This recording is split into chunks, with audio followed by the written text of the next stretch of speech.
Welcome to CEO Interviews, a production of Agoracom, in which we take the time to speak with small cap executives about what's going on at their companies.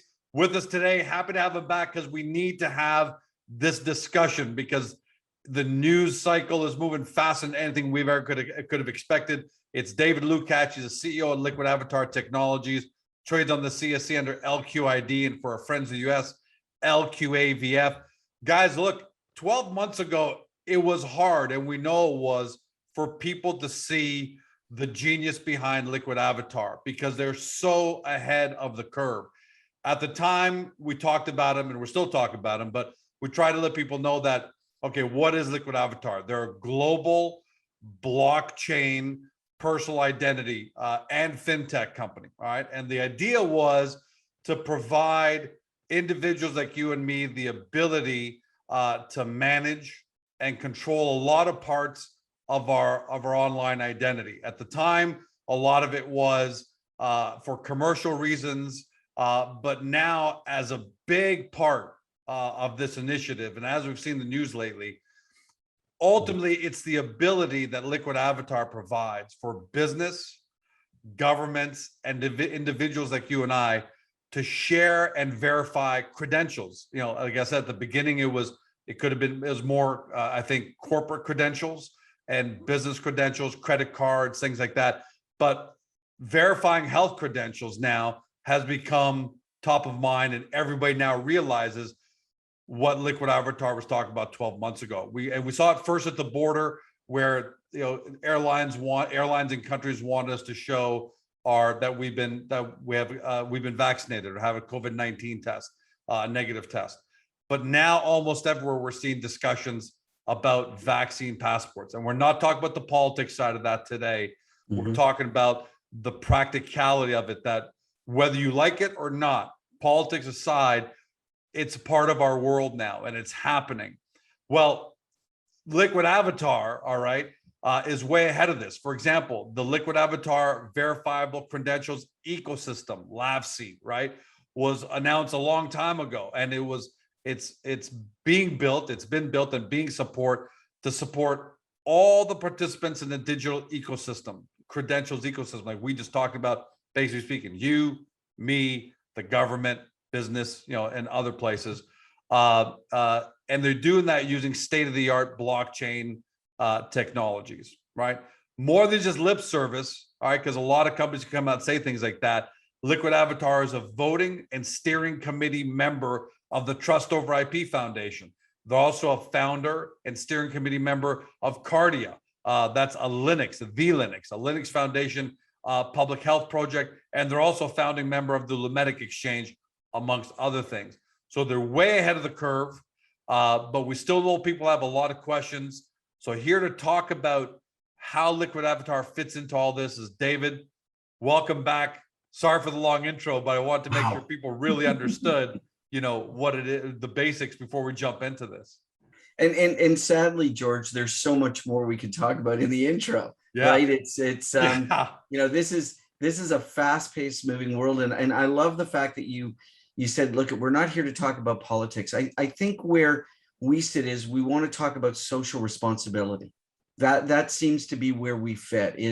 It's not about the politics of vaccinations. It's very much about, is the person I'm sitting next to safe for me to sit next to? And that's got nothing to do with their political views or their world views. It's got to do whether I'm going to remain safe if I'm in a restaurant, in a movie theater, anywhere I go.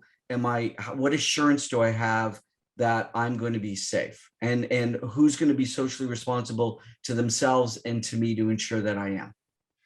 And to be clear, what's great about Liquid Avatar is that you guys were way ahead of this, as I said in the intro, but government seems to at least be moving the big picture along very quickly now. I thought that this was going to be not vaccine passports, by the way, but I thought governments, in terms of credentials, verified credentials, I thought this could be something 3, 4, 5 years down the road. I really did. And here we are 12 months later because of COVID pushing it forward. Government is pushing the initiative forward, but you guys are still leading the charge when it comes to real specific technology, right? Because government has good intentions, big picture. So let's talk about, vaccine passports. There's a lot of info coming out, different solutions, just like government, different, some different out of Quebec, some different out of Ontario, BC, Europe.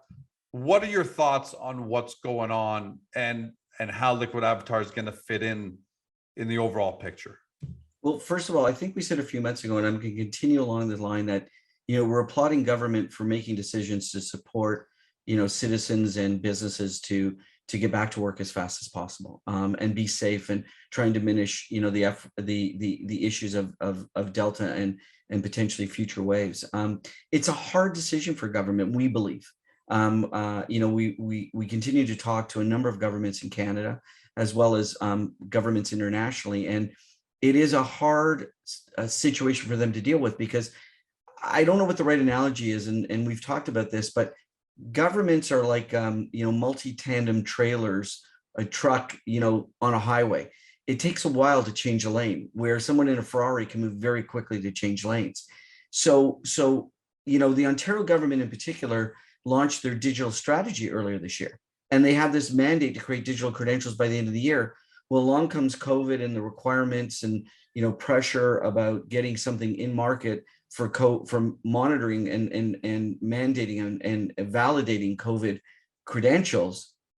And all of a sudden, as much as the government doesn't want to react, or does want to react, because again, I'm not talking about politics, how do you get something in that's effective and secure? I mean, we saw, and we applauded Quebec to come out to be the first province in Canada to use QR codes, but last week they were hacked. And how were they hacked? What happened there? Well, the technology just isn't bulletproof, and people were able to get the premier's credentials and show that they could use them elsewhere. So the challenge is, when it's not a verifiable credential, and let's take a step back for just a second, talk about what a verifiable credential is. And I don't want to get technical, because that's not fair, and I'll probably owe you lunch if I get technical.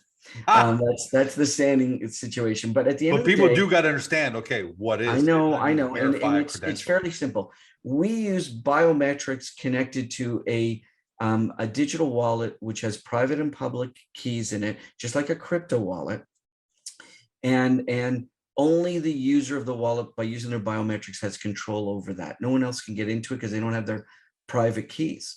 And so when you use a QR system that's got relatively public data in it, there are ways to get into that. And I'm not saying people were nefarious in hacking it. I think, in fact, it might have been a white hat hacker, somebody who was a cybersecurity. Yeah, they just want to show that, hey, there are vulnerabilities. So the challenge is, now that that's been exposed, and it's still a better than nothing solution, what does Ontario do next? And how do they how do they fit everybody into a solution while they're still working on their mandate of digital credentials? Can they even do it, David? I mean, they're not experts in this, and this is something that just has really come to the fore in the last few months, right?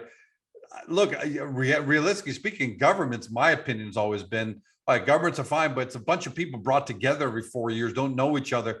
There's no way. I mean, it's one thing to say, how do we pick up the garbage better? You can get smart people in the room who don't know each other to figure that out. But I don't see how they can figure this out. So it's the good news that government is pushing the mandate, but eventually they're probably gonna, I don't want to say the word fail, but they're not going to do it very well. And business is going to start reaching out to Liquid Avatar and say, hey guys, we need this. Can you guys help us? Well, let me start by saying that the team at the Ontario government, who are not politicians, but longstanding people in the inner workings of how things happen in Ontario, these are an amazing group of people, and they're all dedicated. Everyone we speak to at government levels is completely dedicated in supporting citizens. They're not trying to do any knee-jerk reactions. So I think we've got to take into account that we do have a lot of great people in civil administration that are doing an amazing job, and the team we're aware of is just amazing. I want to use that because I want to say that it's so true. And then politicians might have to react quicker, but it's not that they're reacting because they don't want to do something. It's just, how do you move that multi-tandem trailer to two lanes over when traffic is heavy. And so, And right now it's moving at 100 miles an hour. It's going so exactly. And fast, so, right. So they don't Liquid have time to Avatar, think. right. Liquid Avatar has stayed its course. And we are working with a lot of different organizations and a lot of different corporations and a lot of different industries that want a long-term solution to the problem, not a short-term fix. And so Right. that's really important. That's been our mandate, to manage and support digital credentials. And we look at that in the travel industry. We look at that in the venue issues. And let's just talk about venues for a second. So there is this balancing act with venues, and we're talking to quite a few venues right now, and we're talking, professional sports arenas and organizations, and they're going, how do we balance the needs of the consumer who wants to get into a venue very quickly with the fact that we have to do another verification aside from just ticketing and security? And we're encouraging them to balance the fact that they want to operate at 100% capacity. But if they have an outbreak inside that's traced back to that arena or that stadium, their business might be diminished because governments might say, well, you have to have 3 spaces or 2 spaces or 1 space between patrons. It is not something that facility managers are used to. This is, imagine and we all know when we did have security to get into a building and no one checked a satchel, a purse, or anything else. But now they had to add that. Now they're adding another layer, which can slow down traffic getting into a venue. So there's lots of issues that are logistics that need to be dealt with. And we know that people want everybody to move very quickly. And we have been moving at a massively fast pace. I mean, we announced LabC several months ago. And in our recent disclosures, we talked about where we are in the build. But since then, we've added a lot of layers, and we're already showing commercial demonstration, and we're working on agreements with partners to bring this to commercial fruition. But at the end of the day, we're taking the position that this is not a short-term fix. We have to be part of the solutions of a short-term fix, but we have to look at the long game, because it's not, George, just about health credentials. It's about passwords, and it's about educational credentials, and it's about access and qualifications and identity. So this is a long-term play. So, while Harry Potter was sort of the impetus for e-commerce, because Scholastic allowed everybody who bought one of the Harry Potter books to get it 2 days earlier, I believe, if they bought it online, COVID is the catalyst or the impetus for verifiable credentials. And we have to keep in mind that this is a long play. If, let's talk about Google for just 1 sec. I know there's a lot of things said, but the Chrome browser was not the first browser. It was I believe the second or the third major browser. So it's not always that first wins. And it's been proven in industry. First usually spends a lot of time building market, creating market. And then we're part of consortiums, and that is the Good Health Pass. And now we're a member of the COVID Credential Initiative. And we're working with CCI, which is another Linux Foundation project. We're working with all these organizations to make sure we're at the forefront, that we're leading from the front, and corporations and organizations are seeing that with us. You start off by being very gracious to the people of the Ontario government, and no doubt that's 100% genuine and authentic. Mm-hmm. But no matter how good they are, here's an unintended consequence that I'm seeing that I think could be a major problem, and why someone like Liquid Avatar is going to be necessary. I saw the news yesterday. There was a family from Ontario vacation in Quebec. They could not get served in a restaurant because they had their Ontario credentials. They had it all. They're fully vaccinated, everything. But because the Quebec restaurant had no way of recognizing the Ontario credentials, they couldn't get served. They couldn't get food to eat. That's happening everywhere, George. The term is called interoperability. And so that's what I want to talk to you about, which is that could be the unintended consequence I'm fearing is people say, well, there's no point in me going on vacation to Quebec or vice versa, or BC or the US, because I'm going to show my Ontario credentials. I mean, I was just in California, as you can see from the tan. I was just not, nice tan. I don't know if they're going to recognize my Ontario credentials, right? And that's a major problem, because I'm thinking, well, what's the point of going on vacation? What's the point of going on a business trip if I'm going to get locked out of all these places to begin with? So with all of these different systems, I don't see how they can talk to one another because there's no They glue. don't.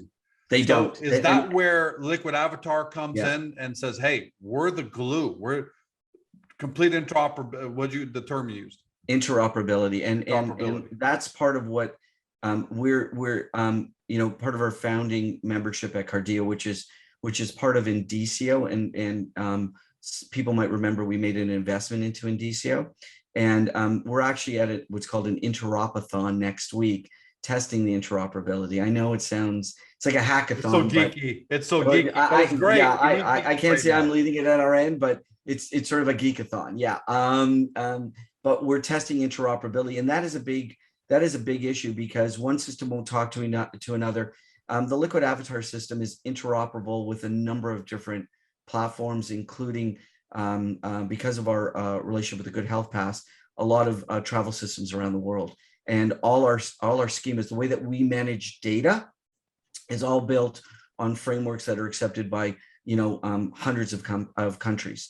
So we're with you on that. That if I wanted to say something that is a challenge, it's Quebec has one system, Ontario has another system, Manitoba has a system, BC is considering another system, New York has another system, and in fact, we were on a call yesterday with one of the New York City major sports teams and venues, and it's not that this is anything that will happen or won't happen. It was a wonderful discussion, but they asked, what happens if someone comes in from out of state and wants to, get into our arena? How do you solve that problem? Yeah, it's a major problem. And we were on the phone yesterday as well with one of the governing bodies of one of the major sports organizations. And again, the same question comes up. Our system handles that.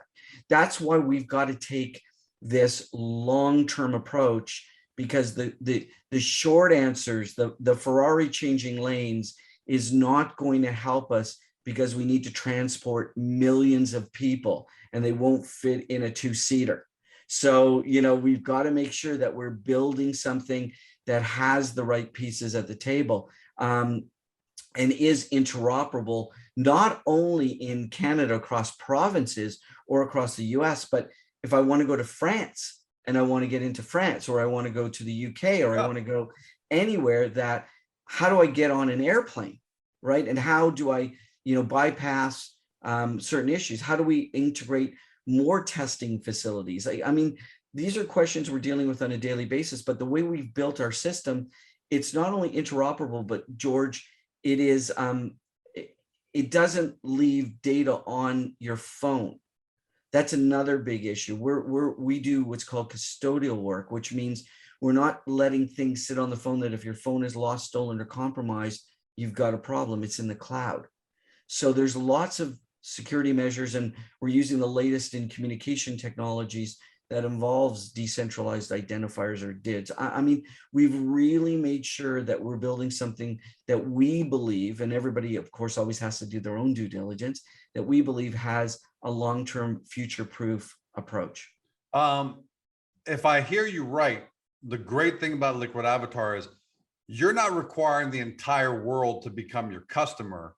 Mm-hmm. You can actually just plug into existing systems. Mm-hmm. Right. So so people watching at home aren't going to think, well, how the hell is David going to get an airport in France, and a business in Greece, and a deli in New York to all be on Liquid Avatar? What you're saying is, because these consortiums you're involved with, mm-hmm. or as a standalone, you're able to plug in and create interoperability. Yeah. On top of that, George, we have two approaches to beyond just the interoperable approach. I mean, everybody, has heard time and time again about the Liquid Avatar mobile app, which the new version is almost ready to come out. And it is, oh my gosh, it is. I'm so excited by that, because it's light years ahead of where we were. We listened to the feedback, and we brought in this amazing UI UX team to help us with it. And everyone who has seen it under MNDA has been just so happy with it. But that's just one part of it. We also have developed what's called SDKs, or software development kits, that allow us to plug into other apps. So we're starting to talk to parties that already have their own apps and their own constituents about using the Liquid Avatar digital wallet. And here's what the really cool part is if George has an app and Mary has an app, and they have Liquid Avatar SDKs and wallets inside their app. So Fred comes along and he's got Mary's app and he's got George's app. And Fred looks inside of Mary's app and sees his credentials for Mary's app. And then he goes to George's app and sees the credentials in George's app. It's the same wallet. He only had to sign in using the same credentials or same biometrics once on either of those wallets. And then if he's got Liquid Avatar, he can see the credentials from Mary's app and George's app inside of Liquid Avatar. So it is an ecosystem view. It's a world view of what you have in your wallets. And so it's one ring to rule them all kind of thing from the Lord of the Rings, but it still allows everybody to maintain their own control over their identity and apps to feel and to be able to get specific credentials that are only germane to them to be inside their app. Last question on this, and then we'll talk about your financing quickly. But last question on this: Is it fair to say that your phone is already ringing because government is setting the tone and they're trying to come out with their own solutions, but businesses and large organizations are seeing the writing on the wall? They're saying, "Okay, we need to get ahead of this because it's coming."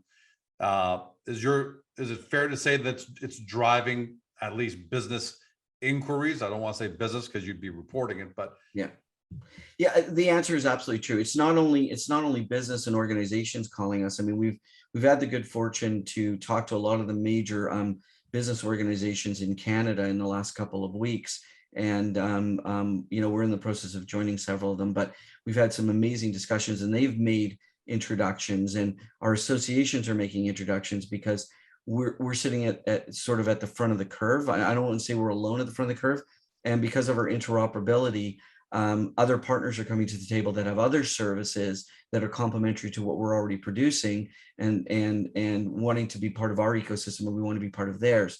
And then even events are now coming to us and saying, okay, well, we're confused. What do we do?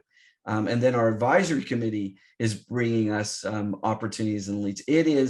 It's been really, really quite busy, and we're quite excited about this. And again, we've got our ear to the ground on ensuring that we're listening to what governments are saying and being able to react in what governments are saying. But they're doing the best they can with the tools that they have, and we've made governments quite aware that we're here to help. We're here to answer inquiries, support them, and also to be marketplace partners, to be able to advance their mandates and strategies in a way that are going to support the citizens of the province, the country, or the globe. Last question, period. A little separate. You just did a U.S. institutional private placement, right? Which isn't your typical private placement for Canadian small cap. Small cap.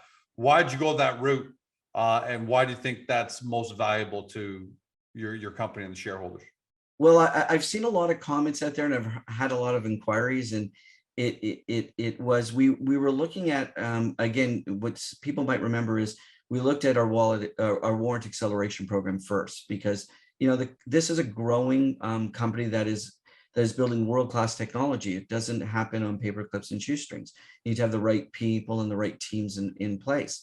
And so we looked at our warrant acceleration program, and that wasn't as successful as we would have liked it to be. That you can't offer under the rules, you can't offer an accelerator with a value-added proposition if the warrant's above the strike price, because then it doesn't make economic sense to anyone. So that was a little bit confusing, I think, to the market. And we had a number of conversations, inquiries, and H.C. Wainwright started doing some due diligence on us. They wanted to make sure that we fit their pattern. And if anyone's looked at some of their financings, they are substantially bigger than what we did. I mean, substantially. Oh yeah. And we talked to them on a Thursday afternoon, and they offered to raise money that evening. Again, this wasn't, it's sort of Americans move big and fast. And we said, what do you mean this evening? Like, they said, no, this evening. And within 4 hours, we had an offer, a binding offer on the table. Now, what people need to understand, which is not very normal in Ontario, everyone understands if you do a private placement, it's got a 4-month hold.